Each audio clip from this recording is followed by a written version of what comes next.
Is this?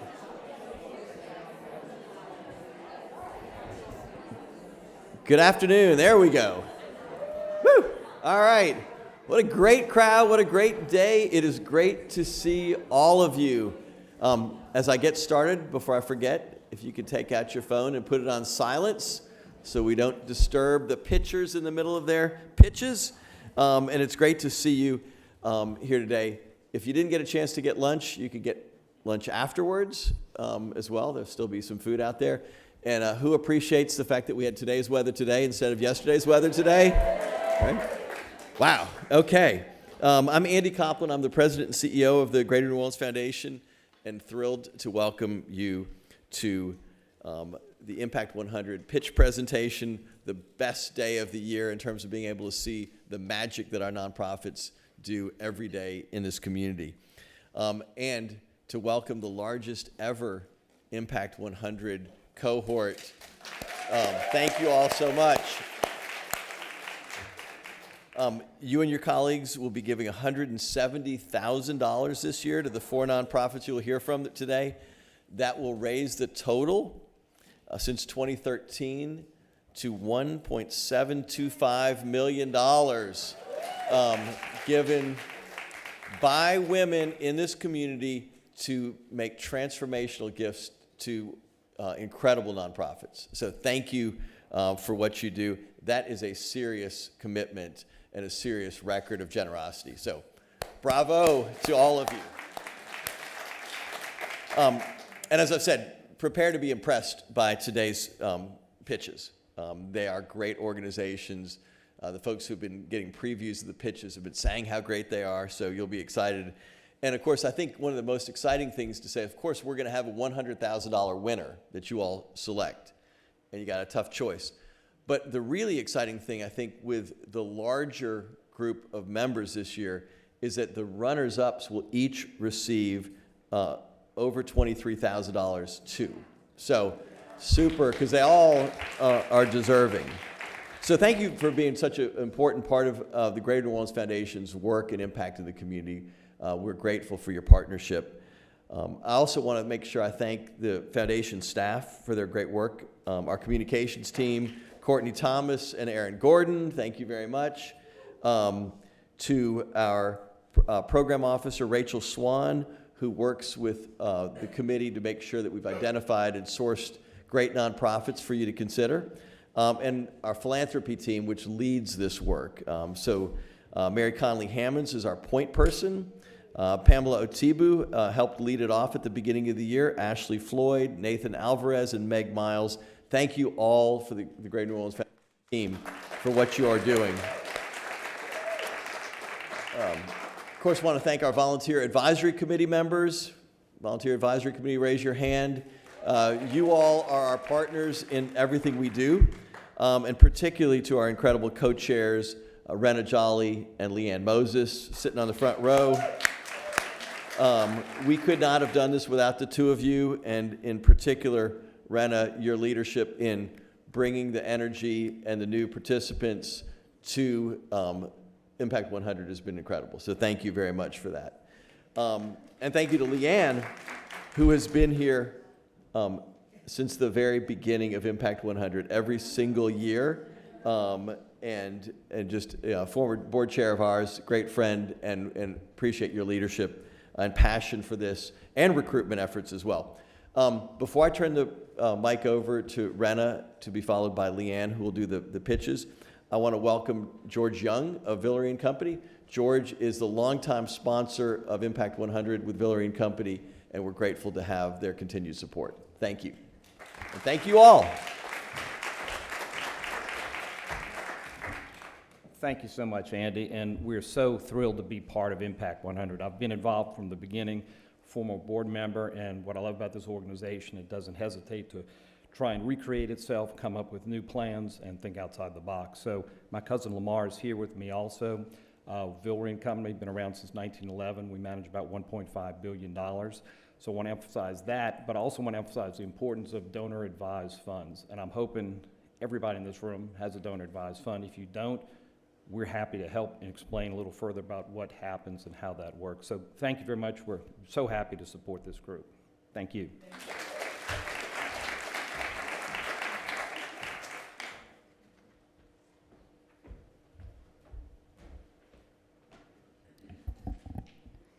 Thank you, Andy. Well, good afternoon, everybody, and thank you all for being here for another exciting Impact 100 pitch event. I'm Rena Jolly, and I am proud to be a co-chair this year and an advisory committee member. First, I want to thank both past and present advisory committee members and chairs. Impact 100 is a volunteer-run effort, and the advisory committee works hard to recruit and design the program every year. So please stand to be recognized. Our advisory committee.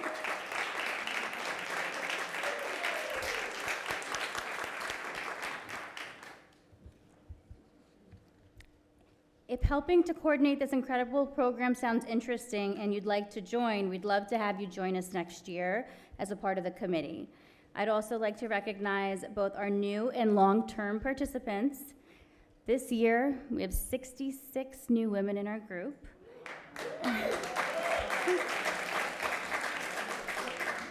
This has helped us to go to our largest Impact 100 group ever, so it's really special. So all you new folks, please stand up.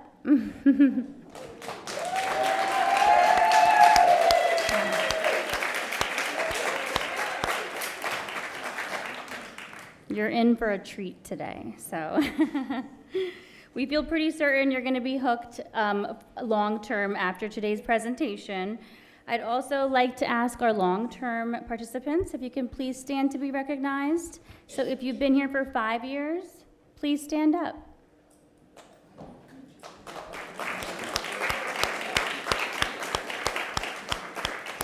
And 10 years? Ooh.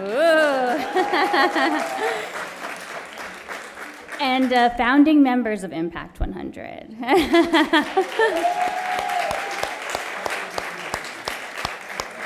That is truly incredible. It's so amazing to see what women can do when we come together, and we love seeing so many new and returning faces in the community here. So a huge thank you again to our longtime sponsors, Billery and Company. You're all really in for a treat today, and we have a tough decision to make, but I'm going to go hand off the mic to Leanne so we can get these pitches started soon.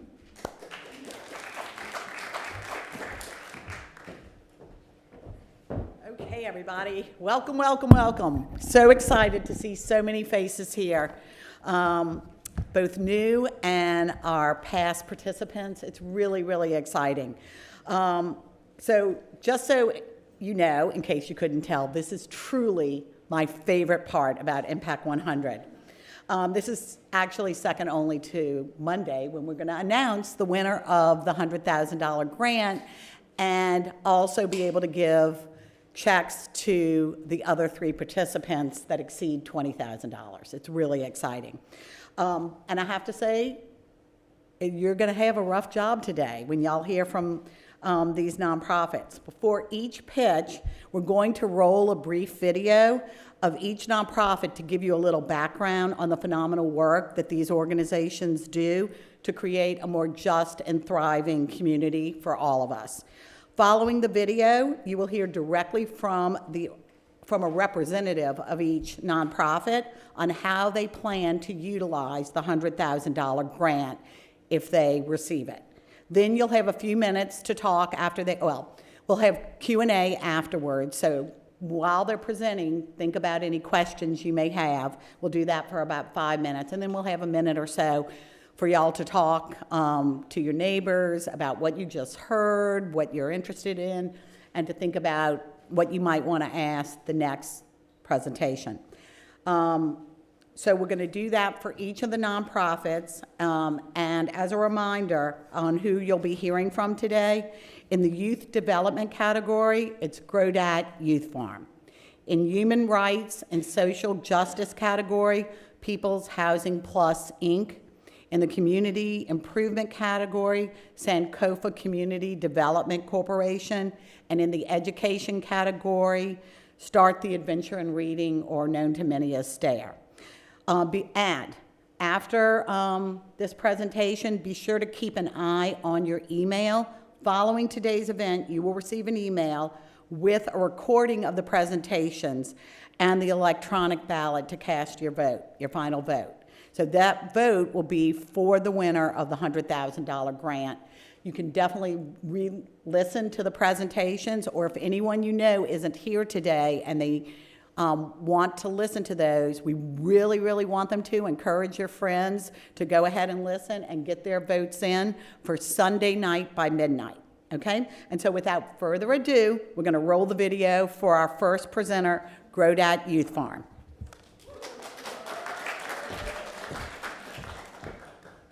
Grodat's mission is to nurture a diverse group of young leaders through the meaningful work of food. Our work was born out of the unhealthy relationship between New Orleans food systems and the city's youth. At Grodat, young people from different backgrounds come together to create a more just and sustainable food system.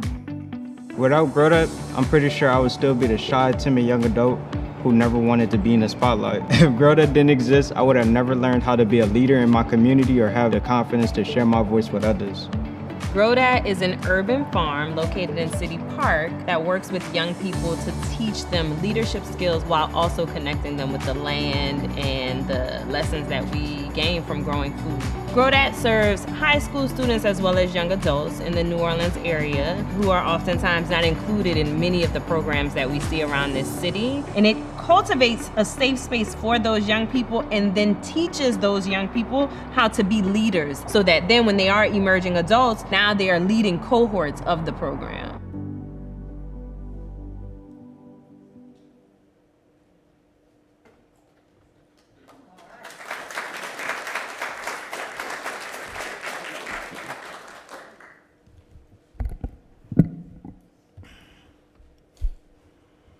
On just about any given day, if you are on the road adjacent to 610 Interstate and City Park, you might see a group of young people laughing and playing a game of red light, green light, and not on their cell phones.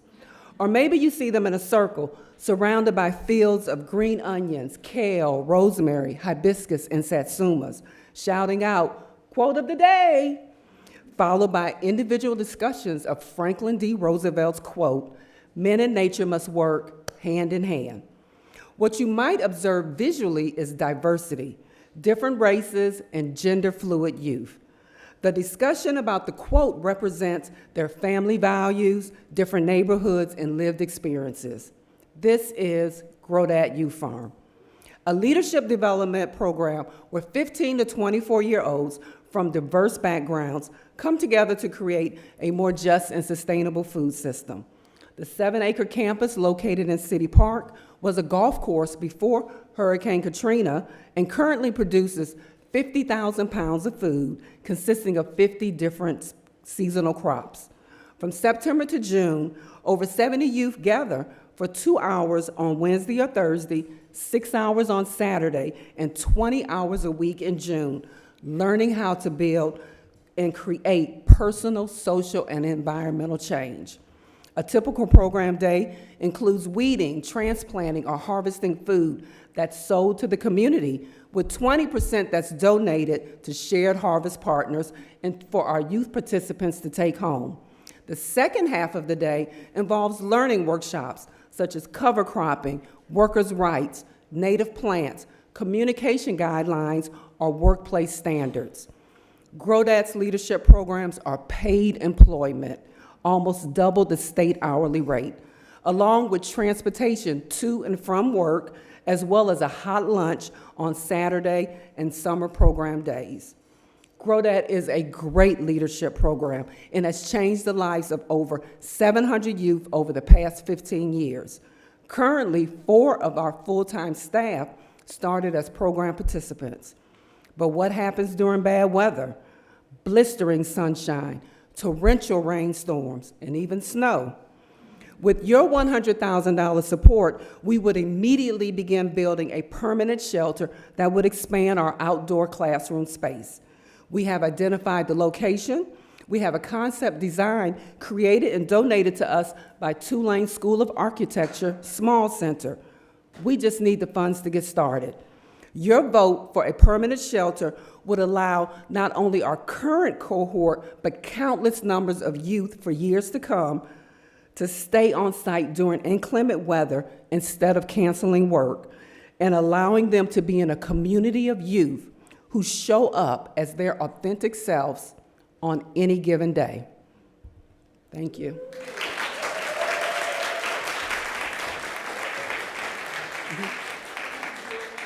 So what we would like to do is let y'all ask some questions. So anyone who has a question, if you'll just raise your hand.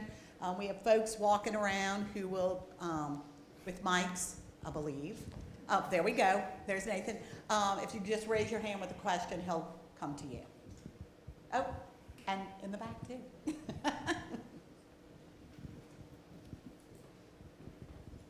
Good morning. Thank you for sharing. You said that the youth were all paid. Are there volunteer programs as well for the youth, or is it something that you have to apply for and receive an employment position to participate in? We always welcome volunteers on our farm. We have college groups who come in during spring break to volunteer. We have people who just show up on a daily basis that want to volunteer with us.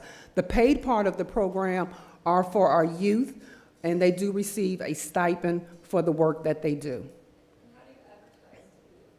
We actually have partner schools. So our program staff, average age 25, actually go into about 10 different partner schools and present to an audience just like this of young people and tell them about the program, and they're able to complete the application, and they are also interviewed. So this is job readiness for them also.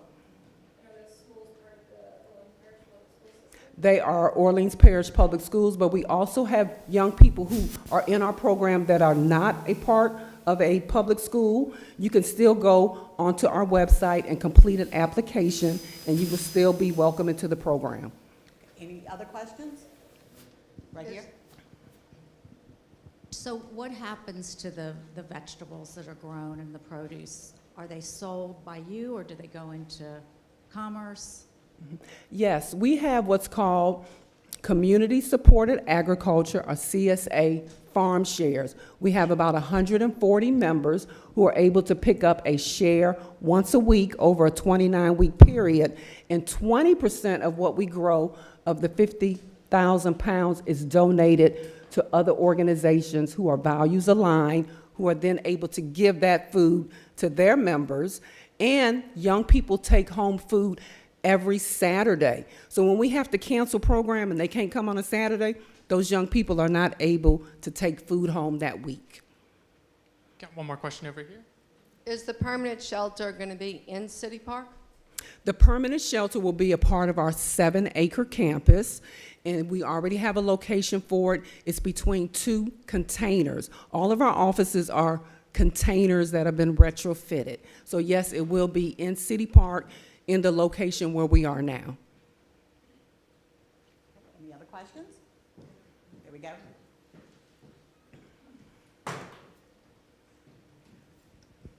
Thank you. 2 questions. One, how many years may a participant be a participant? And the second question is, with the funds that, if you would be the fortunate person or agency, what about the remainder of the money to build the product? So for your first question, we have tiered programming. So our young people can start when they're 15 in the first tier, and then there are at least 2 to 3 other tiers that they can continue to be in. So we have some young people who have been in the program for over 3 program years. As far as the amount for the shelter, our site coordinator, along with the designs from Tulane, they do estimate that it will cost us right at about $100,000. If there is something left over, we have another area that is covered, an outdoor space that we would then actually add some covers to, so the rain doesn't blow into that area that we have. Got one more question over here. Okay. Can you tell us if there are any nutritional or cooking aspects to help the kids learn not just how to make the food, Yes. but how to prepare the food so that they can Oh, eat it? yes. Our chef is here. Our co-director started off as the chef, and our young people actually have the opportunity to have cooking classes on Saturday. They actually have to prepare a meal for the other youth that are there. So a group of them will get together and prepare. And I can tell you, the beans are amazing. I don't know how they make beans taste so good, but we also teach them how to do salads. We're also teaching them skills of how to chop, how to cut. They do everything from going out to harvest it, preparing it, and yes, they have to do the dishes also. Yeah. Okay. Thank you, Julie. Appreciate it. Thank you.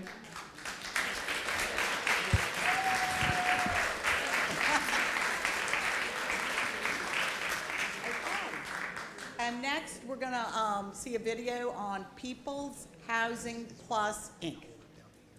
All right.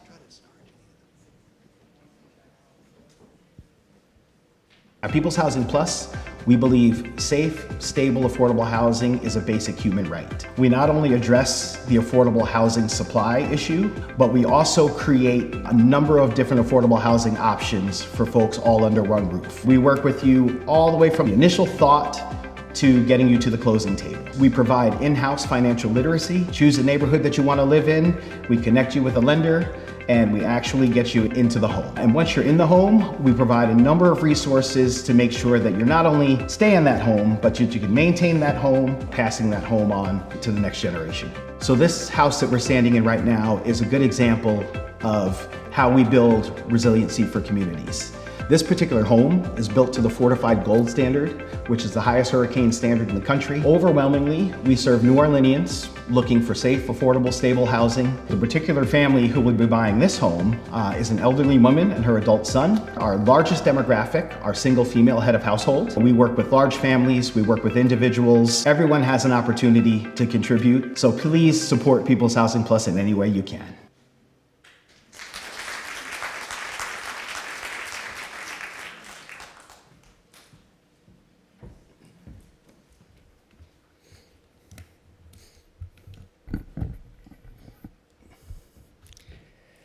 Miss Lee is a single mom who had a dream of owning a home, and she came to People's Housing Plus for assistance. But for Miss Lee, this took over 4 years because she needed time to work on her credit and save for a down payment. We built her a beautifully designed and storm-resilient home in the Tremé where 7 generations of her family have lived. We connected her with a lender, helped her access assistance from the city, and even provided her with a will so her home could be passed on to her son. When she walked into her house, just steps away from the community center where her son swims and around the corner from her dad, Miss Lee was finally home. For over 18 years, we've created pathways to generational wealth through home ownership. We've built over 250 homes since the storm, and that averages out to just over 1 home per month. As astonishing as that is, getting people into homes is just the starting point. Our real goal is keeping people in their homes long term, like Miss Annie, who lost her home in Katrina. We built her a new one, and she's well on her way to paying off her mortgage. But her insurance premiums have gone up 150%, which I know a lot of us can relate to. But in her case, the $2,500 increase puts her in jeopardy of not being able to make her mortgage payments and thereby potentially losing her home. And this is a frightening reality for many, as there has been a 36% increase in home foreclosures in Orleans Parish in 2025. Here's another sobering statistic. Almost 2/3 of New Orleanians have less than $2,000 in savings. So where does Miss Annie turn for $2,500?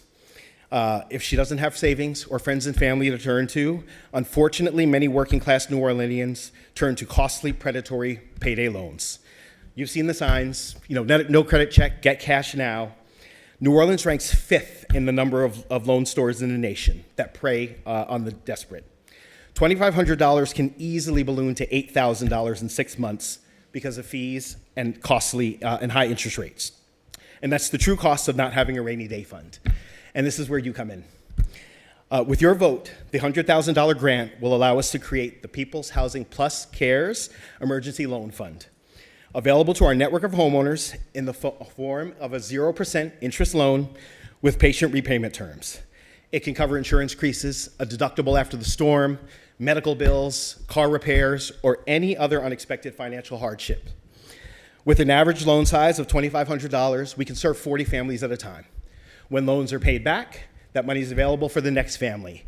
So your gift will be evergreen and can serve families in perpetuity. The loan fund is a vital tool that we've been missing to ensure that an unexpected bill doesn't have a catastrophic result. Thanks for your consideration.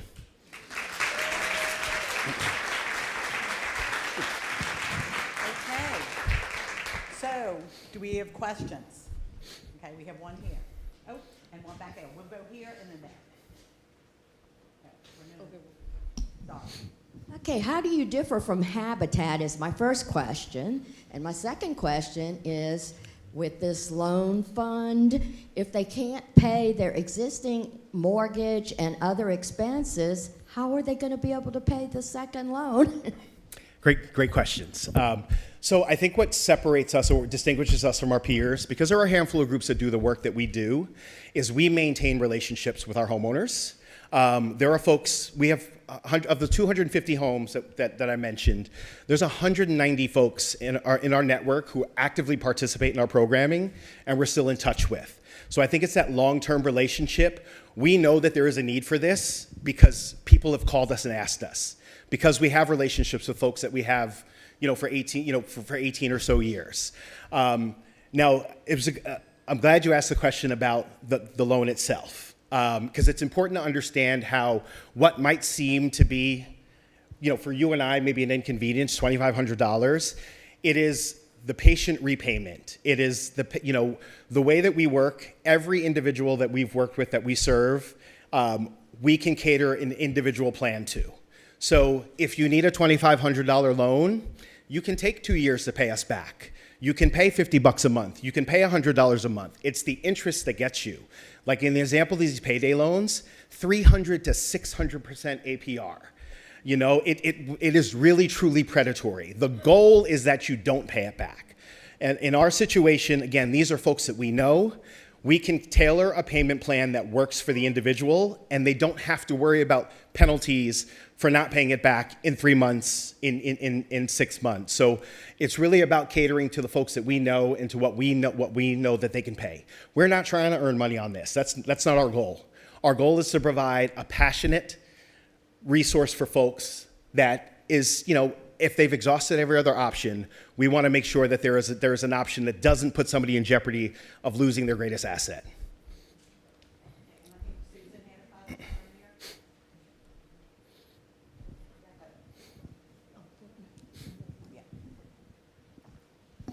And then if you pass it to Jackie after. Oh, sure.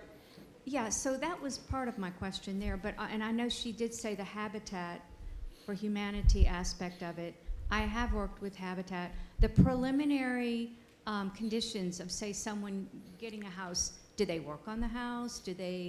Are they responsible for 100% of the mortgage? How does that work? So there are a number of different options. When folks come to us, Habitat is unique in the fact that they actually have people work on their houses. Our houses are designed by architects. We build them on the front end. And with our folks, there is what the home is worth and what it appraises for, what the person can afford. Most of the work that we do is finding the resources to fill that gap from what the house appraises for and what they can afford. And that may be in the form of down payment assistance from the City of New Orleans. It may be in the form of a soft second mortgage. What makes affordable housing affordable is not bringing the price down and artificially depressing a neighborhood, but actually finding resources so that somebody's monthly note is reasonable and sustainable. We're just in an environment now where who could have anticipated 100, 150, 200% increases in insurance? And I use insurance, my insurance increased at my personal home 200%. I happen to have the means to take care of that. But the folks that we serve, they've got cushion, but they don't have that kind of cushion. And that's how that slippery slope starts. Again, a $2,500 bill or an unexpected, whose AC has gone out on a 100-degree day in August? Mine did this summer, $2,300. My wife and I have savings. We're in a position. But the large majority, even when you own a home, even when you own a valuable asset, your home can't get you quick cash. Wealth, home ownership, assets, that's long term. And we need to make sure that people are able to realize that, because we know what the data says about loss of wealth and how it disproportionately affects Black families. Our demographic are overwhelmingly African-American female head of household. And they are if not one of the most vulnerable groups when it comes to housing security. So this is just in addition to all of the other resources we provide: ongoing financial literacy, estate planning, we provide wills, so this is just the emergency fund where if people are really in a position, and again, 100-degree day in August, you need to fix that AC now.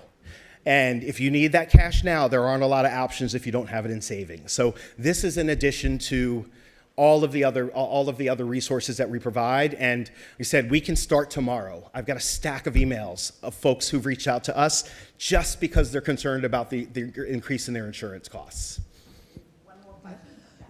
Yes. What is your history of default over the last several years?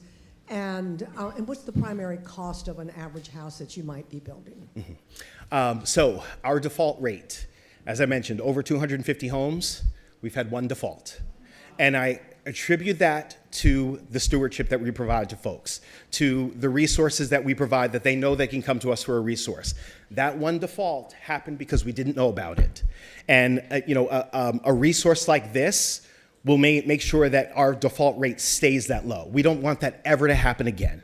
The average cost of our homes, it really is neighborhood dependent, but it's around about $200,000. And that's an energy efficient home. That's a home that's built to the highest hurricane standards in the country. So it's a reasonable cost, but even at a reasonable cost, the unexpected does happen. Thank you so much. I'll give y'all a minute. I was remiss. I forgot to give y'all a minute to talk amongst yourselves. But to stay on track.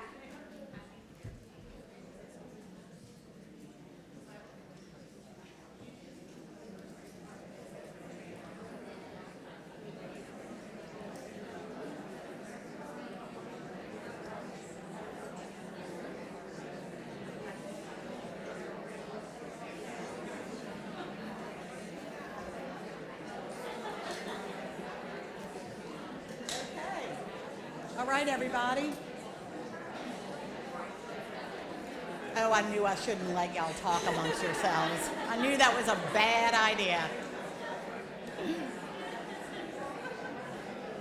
Okay, so our next presenter is Sankofa Community Development Corporation. And we'll watch the video. I would describe Sankofa as a comprehensive approach to community-centered growth and development. And it is connected to authentic voice for stakeholders and residents of a neighborhood, and also how we are really interrelated to our land, our environment, and all those factors that support us having a respectful quality of life. We started as a monthly community marketplace. We evolved into health programs, youth education programs that connected the farmers market work to youth and children in schools who could also benefit from these types of educational resources and these opportunities. What I'm excited about really is seeing this work manifested and the opportunity for it to continue to grow and just get better. And it keeps getting better every day. Every time we see a new bird species, we see our garden systems growing and folks in community engaging in those spaces, partnering with our environmental justice programs, with our environmental scientists. Those are those things that are inspiring us to know this is working.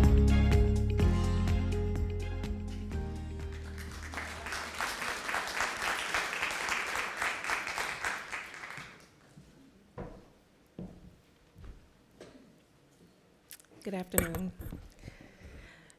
Do you remember the last time you sat quietly with nature, when you felt calm, balanced, and deeply connected to all that exists around you? That awareness of our oneness with the living world is what we call unity consciousness. It's the heart of the Sankofa Wetland Park. It's a space where healing, ecology, and community converge. Once this 40-acre stretch of land along Florida Avenue in the lower Ninth Ward was filled with illegally dumped debris, chemicals, and decay. But since 2017, we've worked with scientists engineers, and community members to remove over 27,000 cubic yards of waste and restore the area into a living wetland once again. Today, it's a 1.5-mile green corridor with native cypress and tupelo trees rising over 20 feet tall, wetlands that can hold 8 million gallons of stormwater, and more than 80 bird species that now call it home. But more than that, it's a place of learning and joy. Every year, more than 400 children from neighborhood schools visit to study, explore, play in nature, and discover how ecosystems work and why their community matters. With your vote of support today, we will create a self-guided bird walk, a permanent educational trail where students and visitors can explore the wetlands biodiversity. It'll feature raised boardwalks, observation lookouts, and interpretive signage with illustrations, scientific facts, and QR codes for hands-on learning. In collaboration with our environmental scientists, ornithologists, and our National Park Service partners, this bird walk will be a living classroom where children learn through curiosity, silence, and wonder. And we already see that wonder every week. We have students who come ongoing with their teachers for hands-on learning, for educational field trips. A 12-year-old student once told us, I really like the Sankofa Wetland Park because it was fun, peaceful to see the water flow down the river and the alligator and all these new trees and flowers we found and a scavenger hunt. That was really fun. A 6th grader shared, I liked how everyone respected nature, was very peaceful. A 5th grader said, I liked the scavenger hunts, I liked the flowers, I liked finding stuff, and I liked that there's Spanish included. And one 3rd grader told us simply, I saw more stuff than I thought. It's so much nature. Their words remind us why we do this work. When children fall in love with nature, they grow into adults who protect it. Through the Sankofa Wetland Park, we're nurturing the next generation of conservationists and honoring our shared unity with all living things.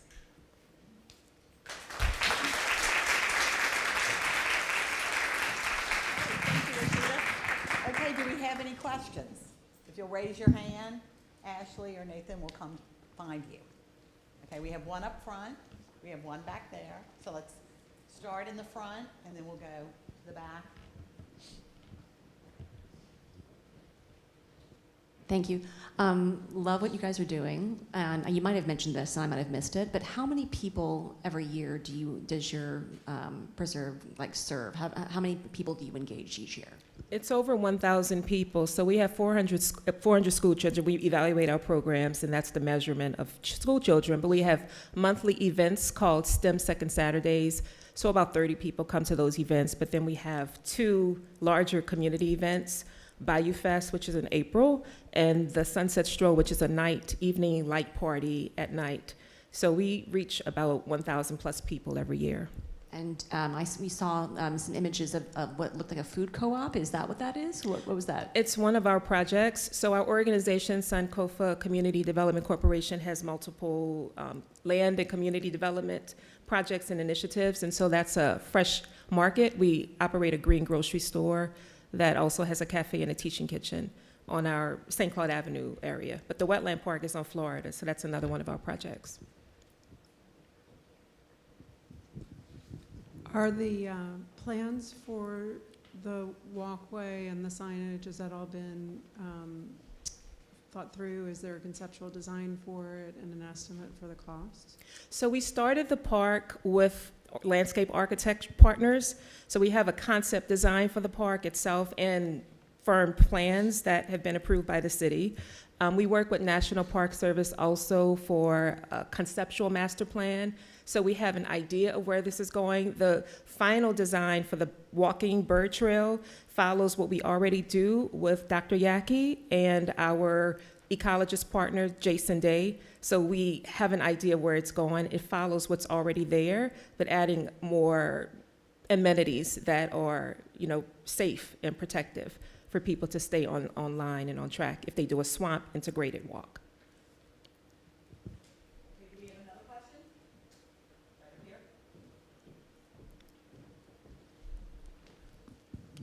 What does Sankofa mean? Great question. So we adopted that name from Ghana in West Africa. It means go back to the past to build for the future. So it's a bird that walks in one direction but looks over its tail. It's basically about living in the present, being informed by past, honoring what you can do next, but being present in your life today. Any other questions? Oh, here's one. Sorry, I'm looking around because it takes me a long time. Hi, I appreciate what you do. Where are your funding sources coming from to build where you are today? Where's that come from? Yeah, we started her funding with Sewage and Water Board. There was a green infrastructure grant that went to businesses and community-based groups in 2017. That small pilot funding helped us to build a 2-acre model project, and it expanded to the entire 40-acre project. So we have funding from state and federal spaces, Department of Wildlife and Fisheries, which is a state agency, but we also have National Fisheries and Wildlife Foundation funding, the Beach UNO, HUD funding. It's a number of different funds from federal spaces, but also philanthropy that have supported us. We have time for one more question. I don't need a microphone. I'm plenty loud. I get told all the time. You may have hinted at this, but I don't feel like I caught the answer. Is the $100,000 enough to build what you have envisioned? Yes. Yeah. Should I elaborate, or it's good? You have 24 seconds. Yeah. Some signs with QR codes seem like it shouldn't cost $100,000. Well, there's So the- I know there's a lot more to it than that, and I just want to make sure I understand. So there's the boardwalk, so that includes development of the boardwalk. There's removal of vegetation. When you have to build the boardwalk, you have to do some construction movement. So it's heavy machinery and equipment work. It's also the operations of it. So it's creating a manual and training. We have a community park ranger. It's staffing that space. So it's a combination of multiple things, but it includes crafting that space itself. And we have also an area that is an island where we call it STEM Island, where kids go for their experiences, and we want to create a boardwalk around that island so they can have lookouts throughout the space. So it's about a quarter of a mile of a loop around, and yeah, that'll be enough to do this. Yeah. Thank you. Thank you. Thank you.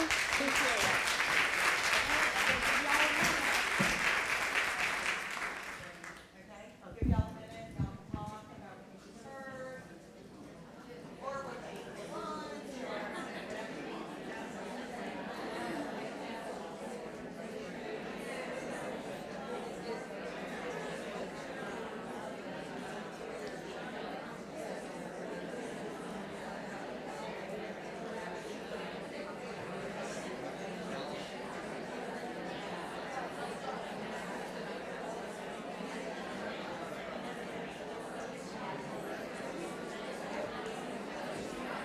Okay, everybody. We're ready to start with the next video. So our last nonprofit who will be presenting is Start the Adventure in Reading, also known as STARE. Start the Adventure in Reading, otherwise known as STARE. STARE is a nonprofit organization that provides free reading tutoring to second and third graders in New Orleans. We match struggling readers with community members or university students for one-on-one after-school tutoring.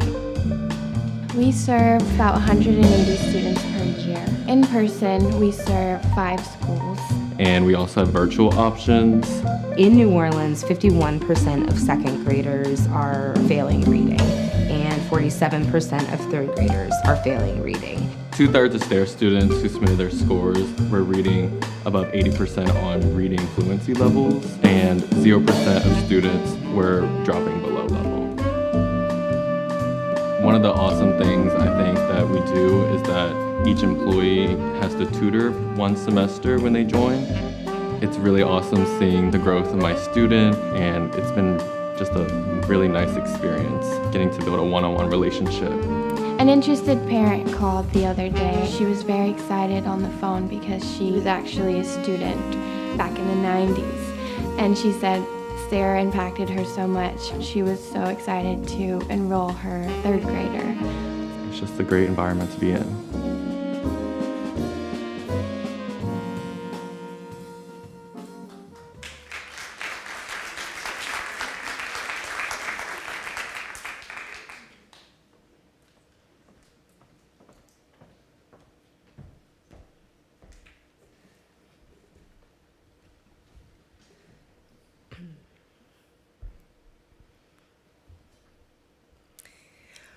On May 16th, 10 inmates escaped Orleans Parish Justice Center through a hole behind a toilet.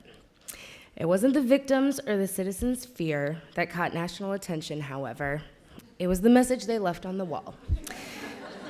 Too easy, LOL. It was that the inmates couldn't spell. 70% of incarcerated adults cannot read at a fourth grade level. In New Orleans, 51% of second graders are failing reading, and sadly, in third grade, that only falls to 47%. By the time students reach fourth grade, they are no longer learning to read, they're reading to learn, which means that almost half of all New Orleans students are falling behind. STARE began 40 years ago with 5 concerned citizens just like you, seeking to stop this trajectory through one-on-one, consistent reading tutoring. In that time, STARE has worked with over 9,000 students, increasing self-esteem, reading scores, and therefore, opportunities. At our highest point, we were tutoring over 400 students a year throughout the greater New Orleans area. But in 2020, we went down to 0. We started virtually tutoring as a response to COVID, but it was a difficult transition, and we lost many of our tutors. They reported struggling to find the connection with the students that gave many of them the drive to volunteer in the first place. We've now grown to serve over 150 students a year through 5 in-person sites and continuing virtual tutoring. We are focusing on our expansion efforts on in-person tutoring, and our goal is to return to 400 students served a year within 5 to 7 years. When I say 400 students, I also mean 400 tutors. We have a proven curriculum and school buy-in. Our staff and internal structure is energized and ready for growth. We have the students. What we need to grow right now is tutors. We can only serve as many students as we have tutors. The Impact 100 grant would allow us to fast forward years by focusing our efforts on tutor recruitment, training, and retention intensively now. Your vote today would provide the funds for a tutor recruitment strategic plan, including marketing and outreach materials, fellowship opportunities, appreciation campaigns, recruitment incentives, and upgraded training materials. We want to retain, recognize, and energize our current 150 tutors and attract and invest in 250 more qualified and dedicated tutors to bring to our team. We are committed to growing with intention, purpose, and urgency, and that can only be accomplished through rebuilding our tutor base. With almost half of third graders failing to read, every tutor we recruit means one more student served and one more life changed. Reading is more than a skill. It's a gateway to a lifetime of opportunity, and with your vote, we can write many more of these success stories. Thank you. Thank you, Jenny. That was great. Okay, so do we have some questions? Okay, I'll be in the back, and then we'll come to you next. Hi, thanks so much. I'm curious what your tutor training process looks like, and also curious how that's evolved and grown over the years as literacy curriculums have improved. Yeah, that's a great question. Thank you. So one of the things that we do now is we do basically one session, and then we're on board for support. In the past, we have had the capacity to do retreats and more intensive trainings, including a week-long checking in and with materials. We don't have that part anymore. We have a video for our virtual tutors, and then we have an in-person time at the school sites that they'll be going to, but it's only 1 hour. And we've worked on building that out, but we need to do more on that.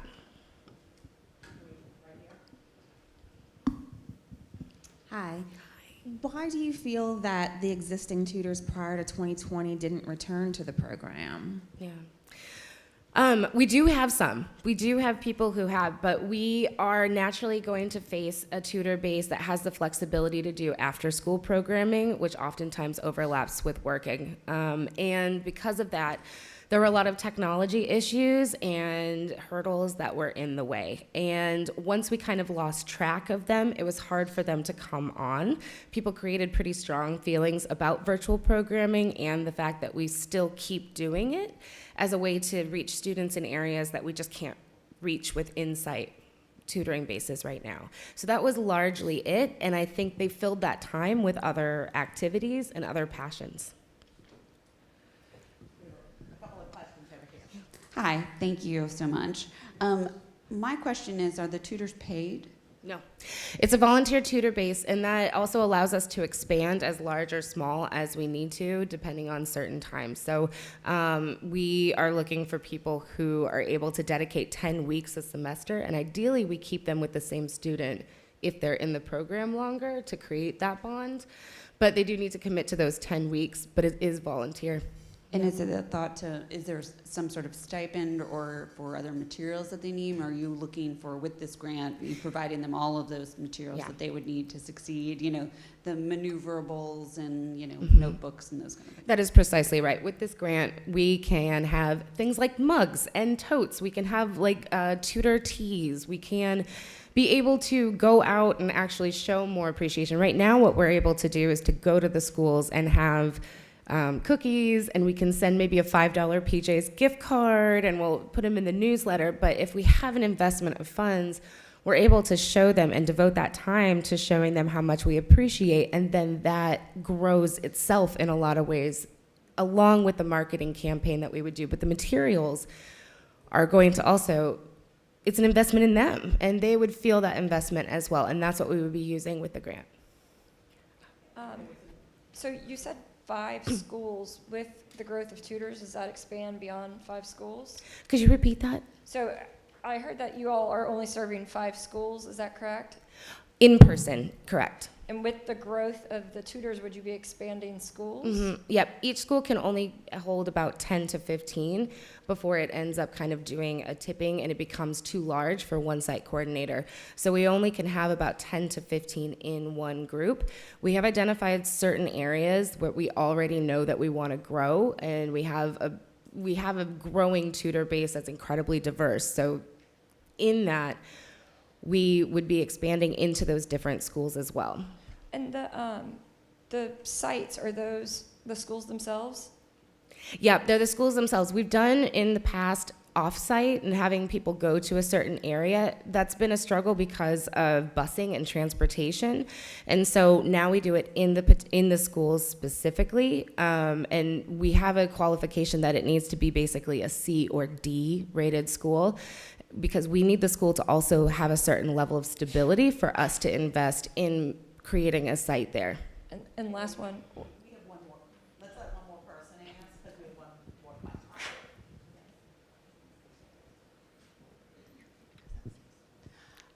Okay, well, I've just been given another question to ask too. So my first question is, where have you and where are you planning to recruit the tutor volunteers from? And these questions are actually coming from 2 former volunteers. And the second question is about whether you're planning to do a tutor retreat. What does that entail, the tutor retreat? Yeah, that would be a possibility should we get the funds to do it. That would be a capacity building effort for sure. Currently, where we need to expand is we're looking to expand in the Mid-City Treme Fairgrounds region. We have one of our most diverse sites is at Morris Jeff. And I don't mean just diversity in ethnicity, I also mean in age. And we're looking for people who have potentially flexible jobs. They work from home, they can take that time, and it's not just folks who maybe are not currently on an employment schedule that would conflict. So we're trying to focus our efforts in this area, and we've identified about 3 schools. What we need, though, is also the help to figure out how to structure that both internally and externally with the strategic plan. We know the different elements that are going to go into it, and we're building towards that. But it's going to take us decades to get back to those places. With the Impact 100 infusion of funds, what that would do is fast forward that process, and we could start creating those stable, that stable platform now. And we can hopefully serve students before they're, because we only serve 2nd and 3rd grade students specifically before 4th grade. And so people are obviously going through our net without that. And the tutor retreat, we don't have, ideally we would like to have an ability to do that. That would be fund dependent, for sure. Thank you so much. Appreciate it. Thank you.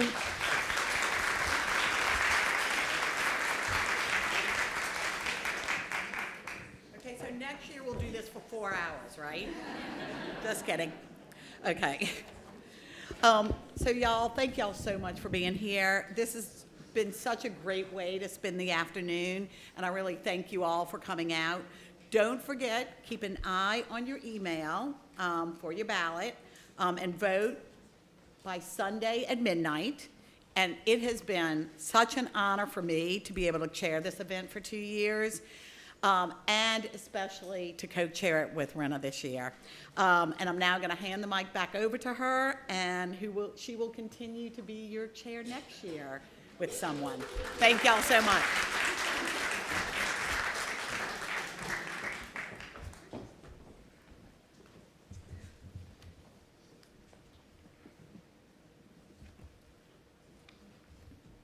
So exciting. I'm like,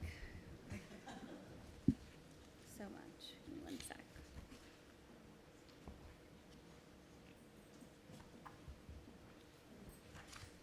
Sorry, everybody. Trying to find my lines here. Okay. Leanne, it's been incredible doing this with you. I just want to say I couldn't have even gotten to where I am without you. You've been wonderful. You're such a mentor, and we have a lot to live up to next year. Whoever we find to chair this, we're going to lead with a lot of passion. So thank you so much. So our winning organization, after you vote, will get $100,000. The remaining 3 will get $23,000 each, and that's just incredible. So you've seen what we can do together today. If we grow this even more next year, the funds can grow and the other organizations can get even more than that. So we have a lot still left to do. This year, since each finalist will receive a significant funding, we'll announce the winner on Monday evening, 5 to 6:30 at the Greater New Orleans Foundation, so please plan to be there. We'll announce the winner, present checks at 5:30, and you'll receive a link to RSVP. You can also scan the QR code behind the screen. And if you can't join us, we'll send the email following the event with the announcement, and the winner will be publicly announced later next week. So looking ahead, we'll be kicking off Impact 100 earlier in 2026. We hope you all join us again. And please also stay tuned for post-program surveys. Your feedback is essential to really grow and be successful. So thank you again for being here and being a part of this community. Happy voting, and we hope to see you on Monday.